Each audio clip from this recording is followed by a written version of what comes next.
Hi అండి. పిల్లల్లోనొచ్చే జలుబు, దగ్గు, కఫం లాంటివి గురకుంటాయి కదా! వీటి కోసం ఎటువంటి సిరప్స్ ఏమి యూజ్ చేయకుండా ఇంట్లోనే ఇలా ఈ కరకాయతో ఇలా చేసి మీరు పట్టండి. ఒక 2 డేస్‌లో అనేది మీకు రిజల్ట్ అనేది కనిపిస్తుంది. 2 డేస్ కూడా కాదండి. మీరు ఉదయం పెడితే మార్నింగ్ కల్లా మీకు అర్థమైపోతుంది. ఈ కరకాయలుంటాయి కదా! నేను ముందు ఫ్రై చేసింది మీకు సూట్ చేయలేదు. మీకు చూపిస్తాను చూడండి. కరకాయలంటే ఏంటనేది మాక్సిమం అందరికీ తెలుసు. తెలియకపోయిన వాళ్ళకి అవి బ్రౌన్ కలర్‌లో ఉన్నవి కొంచెం ఇలా బ్లాక్ కలర్ షేడ్‌లో రావాలి. అలా కొంచెం ఫ్రై చేయాలండి. ఇంకొకటి ఇది ఎక్కడో నేను చూసి అంటే మేము చెప్పడం లేదు. మా ఇంట్లో పిల్లలు నాకిద్దరు చిన్న పిల్లలున్నారు. వాళ్ళకి 1 ఇయర్ కంప్లీట్ అయింది. వాళ్ళ కోసం యూజ్ చేసేవి మాత్రమే మీకు చెప్తున్నాను. ఇది 100% నిజం. అంటే తగ్గుతది కూడా. దాన్నయితే కొంచెం అలా ఫ్రై చేసి కొంచెం వేడిగా అంటే లైట్‌గా వేడిగా ఉన్నప్పుడేని ఇలా మసాలా కుద్దుంటది కదా! లోపల వేసైనా లేదు అంటే కొంచెం మన గొచ్చులాగుంటుంది. అక్కడైనా కొంచెం క్లీన్ చేసి ఇలా దాంతో కొంచెం మొత్తం కూడా పొడిలా చేసేవాళ్ళండి. పొడిలా అంటే ఈ మొత్తం ఇలా నార్మల్‌గా చేసి ముక్కలుగా చేసిన తర్వాత మనం ఇలా పసుపు ఇలా దంచుతాం కదా! రోల్లో అనేది దాంతో మొత్తం నూరేసినట్టు చేసేవాళ్ళి.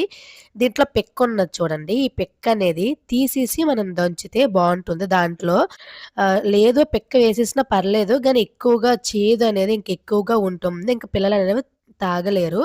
అది ఒకవేళ కొంచెం పడిపోయినా పర్లేదు. ఇలా మొత్తం ఇచ్చేసి పొడిలా చేసేవాలి. పొడిలా చేసేసిన తర్వాత ఇది మిక్సీలో ఏం అవసరం లేదండి.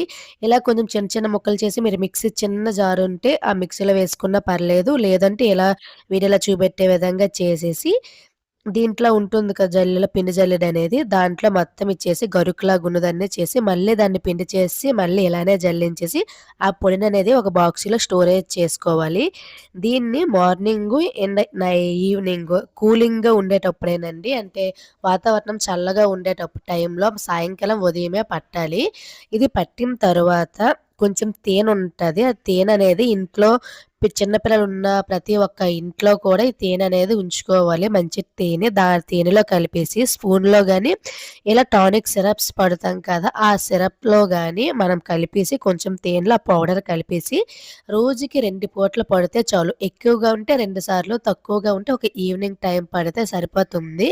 ఇదండి పాలేమి తాగప్పని ముందు పట్టాలి. ఎందుకంటే కొందరు పిల్లలైతే వామిటింగ్స్ పాలు పట్టిన వెంటనే అయితే వామిటింగ్స్ చేసేస్తారు. ఇంకొక విషయమండి ఇది ఒక 3 డేస్, 4 డేస్ పట్టిన తర్వాత తగ్గకుంటే ఒక హాస్పిటల్‌కి వెళ్ళండి. ఇంకొకటి ఇది పట్టిన తరువాత మోషన్స్ అనేవి అవుతుంది. మోషన్ ద్వారా మన జలుబు, కఫం అనేది బయటికొచ్చేస్తుంది. అలా అయిన తర్వాత మీరు జడపవలసిన అవసరం ఏమీ లేదు. కొంచెం గ్రీన్ కలర్‌లో మోషన్స్ అనేది అయ్యిందనుకోండి మనకు తగ్గుతుంది. ఒకవేళ కాకున్నా సరే తగ్గుతుందండి. మోషన్స్ కాకపోయినా ఒకవేళ మోషన్స్ అయితే ఇలా అయ్యాయి అనుకునైతే అసలు భయపడిన అవసరం లేదు. ఒకవేళ మీరిది పట్టి చూడండి. తగ్గకపోతే నాకప్పుడైతే కామెంట్ చేయండి. ఇది ఓన్లీ 3 డేస్, 4 డేస్ పట్టండి. అప్పటికి తగ్గకపోతే డాక్టర్‌కి